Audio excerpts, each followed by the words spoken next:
Blue Jacket is a very important Indian in this area, not to this area, the whole American history. There is a lot of controversy with them.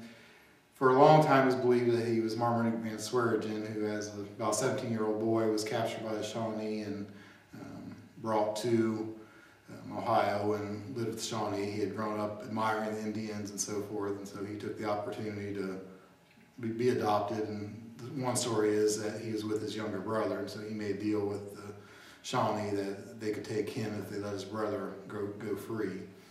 And so the outdoor drama Blue Jacket, which used to run in Xenia, that's what they portrayed. Alan Eckert was a big proponent of that in Frontiersman, and that's one of the main stories.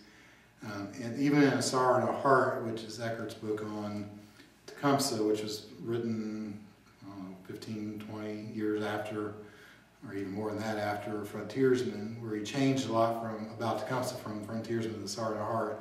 He kept the story of Blue Jacket being Marmaduke Van Swearingen.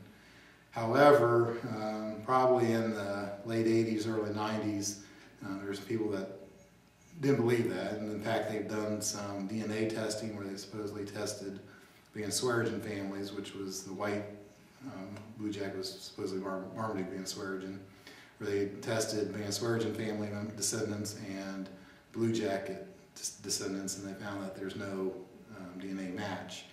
And so at this point, I think probably most people that have studied it probably believe more that Blue Jacket that we know, the war chief of the Shawnee, was a pure-blooded Indian.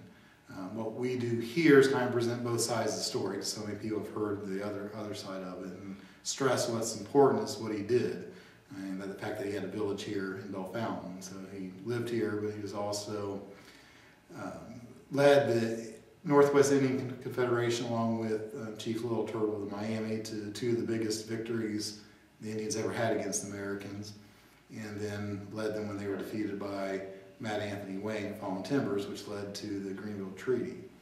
There's also some difference in opinion on what Blue Jacket felt about Tecumseh.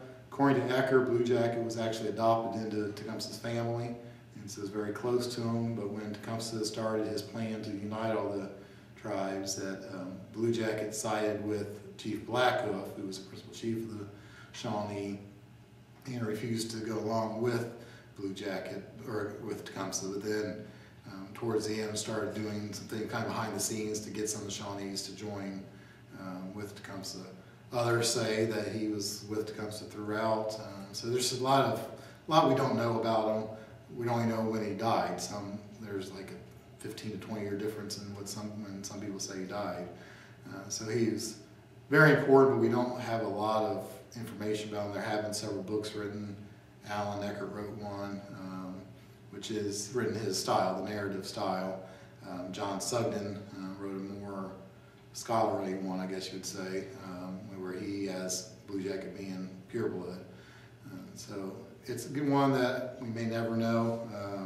Again, but what I stress is what he did, the importance as an Indian leader here in this area.